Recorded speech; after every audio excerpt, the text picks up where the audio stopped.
Magandang tanghali sa inyong lahat. Welcome sa aking channel. Sa mga kapwa ko pasari, ako lang ba ang nakakaranas ngayon ng medyo matumal yung bintahan? Sa sari-sari store natin, medyo matumal yung bintahan natin, lalong-lalo na ngayon, ang lakas ng ulan. So nag-start siya ngayong tanghali yung ulan. So pag alam naman natin na pag ganitong ulan, lalong matumal.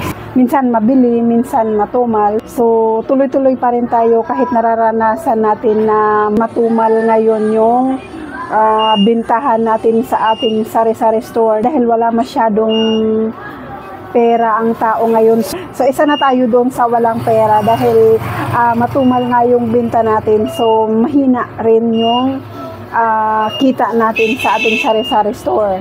So kayo mga kasari, kumusta naman yung bintahan nyo dyan sa inyong mga sari-sari store? Konting update lang tayo sa ating sari-sari store. So ito yung napamili natin ngayon, yung mineral, kasi wala na tayong stock neto. At saka ito isang case na Coke 1.5. So ito yung update sa ating sari-sari store. Tapos ito yung mga kape, yung mga ano natin guys, yung sa mga nesti natin, mga tang, matumal din siya guys. So ayan, may laman pa naman yung mga paninda natin.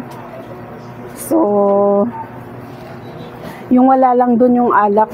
So ayan lang yung punting update natin sa sari-sari store. Thank you for watching. Bye!